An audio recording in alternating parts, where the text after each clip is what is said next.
As the sun set on the first year of Kenya Kwanza, it is clear that no amount of oratory or extravagant claims can hide the harsh fact that we have had an extremely disastrous and difficult one year, and there is no reason whatsoever for Kenyans to believe that the next 1 year will be better. Ghanaian economist and opposition leader Dr. Mamadou Bawumia told his country, and we quote, "The lesson from history is that you cannot manage the economy with propaganda. In fact, you can engage in all the propaganda you want, but if the macroeconomic fundamentals are weak, the exchange rate will expose you." Unquote. Oh, yeah. We can add that the cost of goods and the cost of living will expose you. Yeah.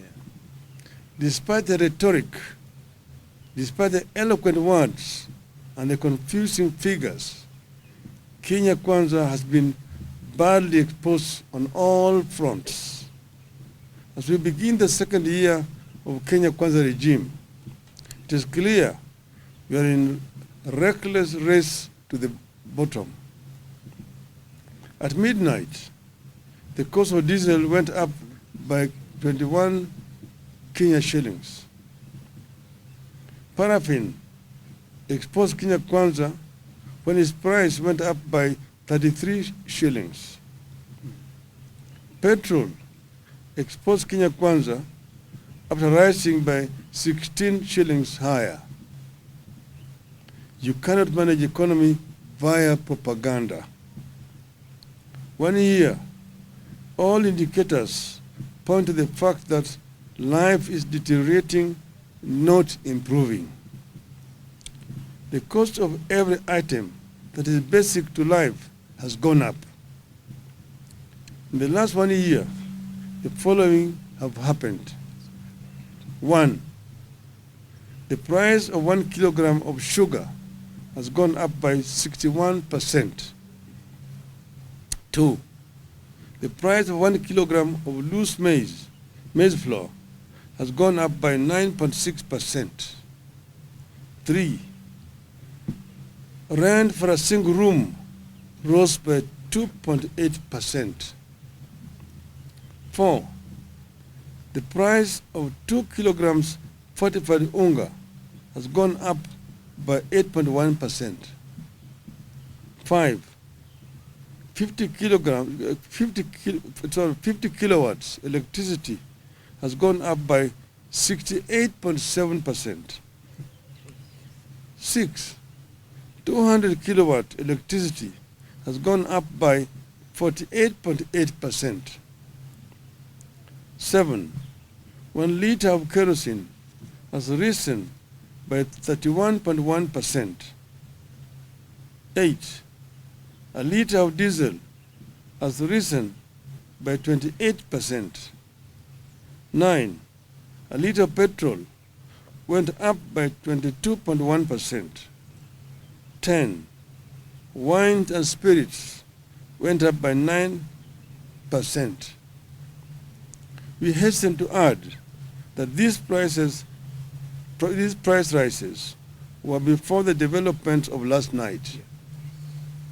Given the rise in fuel after last night, we estimate that these prices will go up by up to 70%. We are staring at a straight second disastrous year under Kenya Kwanza. In 1 year under Kenya Kwanza, our currency, that the Kenya shilling, the once mighty currency in the region, has received severe beating. The shilling has lost a quarter of its value against the US dollar in 1 year. The shilling lost 20% of its value against the Tanzanian and Ugandan shillings.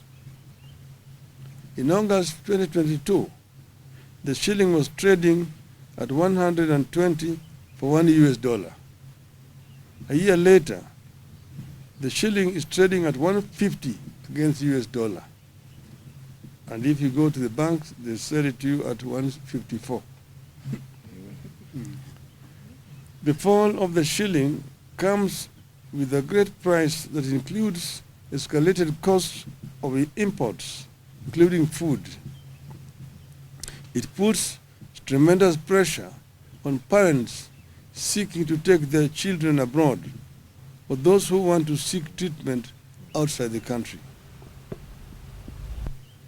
The free fall of the shilling is therefore a grand betrayal of the people of Kenya by the Kenya Kwanza regime. Given the state of economy and the prices they made during the campaign and the promises they made during the campaigns, Kenyans would have expected that Kenya Kwanza would cut down expenditure and borrowing. The regime did the complete opposite.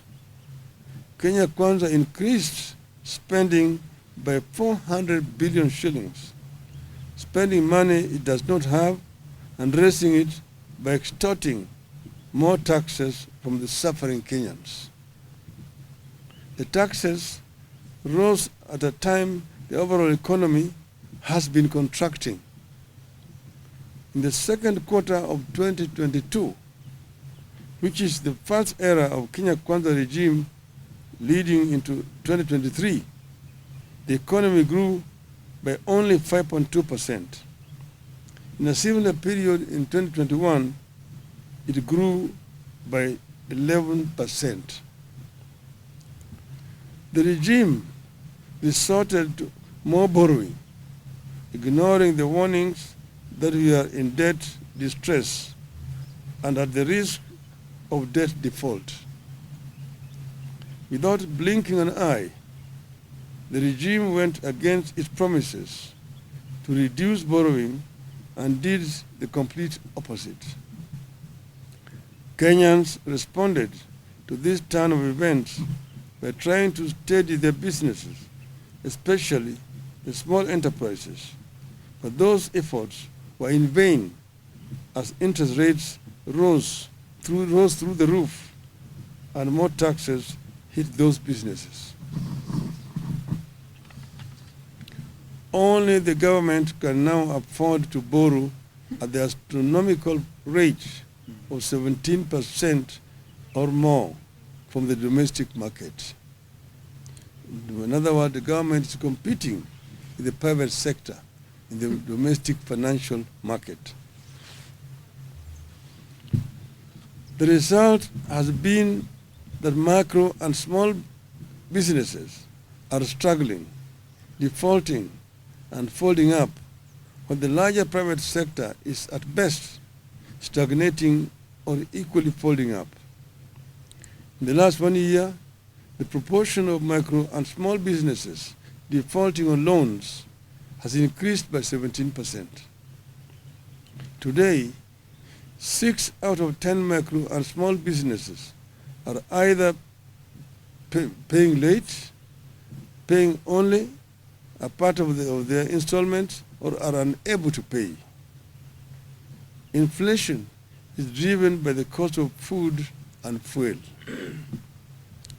As long as the government has not resolved the price of food and fuel, the cost of living will not come down. No amount of fertilizer will lower the cost of food as long as the cost of fuel is unchecked. Diesel is one of the highest costs in farming. Even if you give the citizen a bag of fertilizer, but make it impossible for her or him to plow an acre of land, you have not solved the problem. The shilling taking the grains like maize, wheat, and rice that we import, those commodities have increased by 25%. As the economy has suffered, another grand betrayal of dreams and aspirations of our country has unfolded silently in the education sector.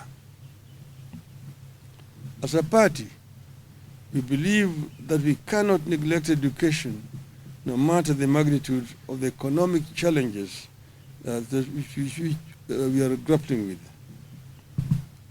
We believe that if we are not to spend if we are to spend just on one thing, it should be education. In 1 year, Kenya Kwanza has thrown the education sector into a deep financial crisis. In public, Kenya Kwanza administration continues to talk about free education. The reality in our schools and homes across Kenya is that education is no longer free, either in primary or secondary schools. Inadequate funding is growing into a full-blown crisis in primary and secondary schools, forcing head teachers to beg from well-wishers to help finance schools, straining parents further, and threatening the high enrollment reached in recent years as many students are sent home for school fees. Although academic year is coming to an end, the funds that have been released to schools are way below what was required. In some of the schools, the government has disbursed as low as 15,000 shillings for a student population of 400. Some schools received as low as Kenya shillings 3,000. We are, however, very concerned that under the Kenya Kwanza, education and the country are getting compromised by mismanagement, lack of clarity, lack of interest, and weak leadership in the sector. Verbally, education field officers have been instructed to work with schools, PTAs, and BOMs and approve measures to help schools raise funds for their operations. For schools, this only means raising school fees. As a result of weak leadership, examination integrity is back as an issue in our education. Implementation of the CBC curriculum is in chaos. Mismanagement persists as key institutions like the TSC, the KNEC, and the ministry itself.